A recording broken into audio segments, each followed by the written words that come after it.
Running backs se reúnem para pensar nos próximos passos. A primeira coisa que eu queria falar antes disso é que tivemos uma notícia de última hora que o Saquon Barkley assinou com os Giants. E foi uma coisa muito rara de se acontecer na NFL. Na verdade, até meio sem precedentes. O que aconteceu com o Saquon Barkley? Ele assinou a franchise tag. A franchise tag é um jeito do time garantir o jogador por um ano. Então você põe a tag no jogador e você garante que ele vai ficar um ano na franquia e você tem que pagar para ele uma média dos 5 maiores salários. É isso.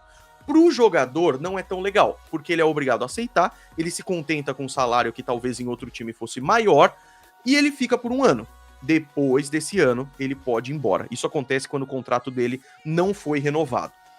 O Saquon teve uma treta aí, né? Porque quando você viu que Tony Pollard, Josh Jacobs e Saquon Barkley não conseguiram renovar, a galera falou, pô, ninguém paga running back mesmo. E é isso que a gente vai falar já já. Mas só terminando sobre o Saquon Barkley, ele fez um pouquinho além. Ele assinou de fato um contrato que não é a franchise tag. Então ele assinou um contrato no valor de 11 milhões de dólares, com incentivos, o que faz esse valor poder aumentar. Então, touchdown, jogos que ele participa, tudo isso pode aumentar a grana do Saquon Barkley. E não é uma tag, é um salário mesmo. Então é como se fosse um adendo de uma tag, na verdade. É uma coisa meio sem precedentes. Mas pro Saquon Barkley ter feito isso, é porque ele viu que bater o pé, não ir para treino, essas coisas, não ia adiantar. E essa é a situação que os running backs estão enfrentando. Taca na tela, Guizeira, o tweet que a gente vai mostrar, porque o que aconteceu? O Austin Ekeler, running back dos Chargers, e esse numa situação difícil mesmo, porque é um bom running back, mas, cara, não é pago, é bizarro. Ele fez um encontro com outros running backs no Zoom, aquele aplicativo de chamada de vídeo e tudo mais, para discutir essa questão do mercado de running backs que é pouquíssimo valorizado e que os caras são tratados como tipo, ó, caiu de produção, vai pro próximo e tudo mais. O objetivo era justamente fazer algo, né? Protestar, greve, o que a gente vai fazer?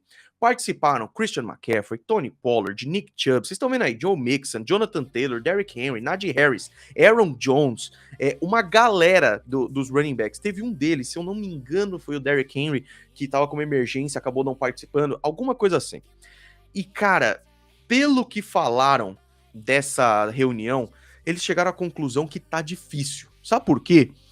Eles querem salários maiores, o que é digno, cara. Todo mundo que faz um trabalho justo merecia um salário maior, independente do que tá fazendo.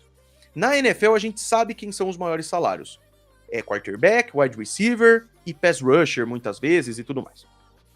Os running backs são tratados pela liga como mais fácil de você ter um bom running back, e quando ele é muito bom, ele dura pouco. E aí você pode trocar de running back. É uma situação difícil pra caramba. O que eles podem fazer sobre isso? Eles podem fazer greve. Derrick Henry não aparece, não joga. Pô, vai ser um baque. Mas os Titans não vão morrer por causa disso. Porque, infelizmente, a posição é um pouco menos valiosa.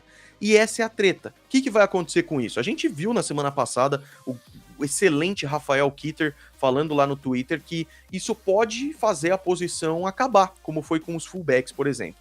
O que também pode acontecer? A NFL vê que precisa de running back e que um cara como Jonathan Taylor é o alicerce do ataque de uma franquia e pagar melhor esses caras. Eu, sinceramente, não acredito que é esse o caso. Então, me parece que não tem muita opção para os running backs agora, a não ser mostrar o seu valor, mas ao mesmo tempo achar que estão sendo pouco valorizados e eles estão certos. É uma situação difícil, Gui, e é uma situação que a galera tá dando muita opinião e é complicado, cara. É complicado mesmo. E eu quero saber o que vocês acham aí nos comentários também, Guizeira. Cara, e é maluco assim, é a segunda live que a gente tá tocando no mesmo assunto, né? Tipo... E nada aconteceu. Então, basicamente nada aconteceu. Só teve um contrato muito estranho sendo assinado por um quarterback que seria basicamente um running dos back promissores, não, um running back promissor ali promissor não, de um cara que ia puxar a fila. Porque o Giants depende muito de Saquon Barkley. Então seria muito mais fácil ele do que um Austin Ekeler puxar o carro para renovar e mudar essa situação. Mas verdade, não tivemos nenhuma notícia além desse contrato esquisito. Então, assim, eu espero que a gente não fale muito mais desse assunto daqui pra frente. Mas, assim, não é tão estranho que a gente traga esse assunto mais 2, 3, 4 vezes durante a temporada, não mesmo, porque eu acho que vai causar muita coisa ainda. E cara, uma das coisas que eu pensei que pudesse rolar era todos esses running backs falarem assim, chega, eu não vou mais jogar. Só que sabe qual é o meu medo? E o medo deles também é que não... a vida siga. E isso acaba com a tese. E aí acaba totalmente. Então não pode acontecer isso também. Christian McCaffrey é um caso à parte, porque ele também é um recebedor. Então ele tem um salário mais alto, porque ele é running back, tá? Não é que ele é recebedor. Mas ele tem essa característica de ser um recebedor melhor também. E running backs que recebem e tudo mais. Cara, é complicado. Vamos ver cenas dos próximos episódios.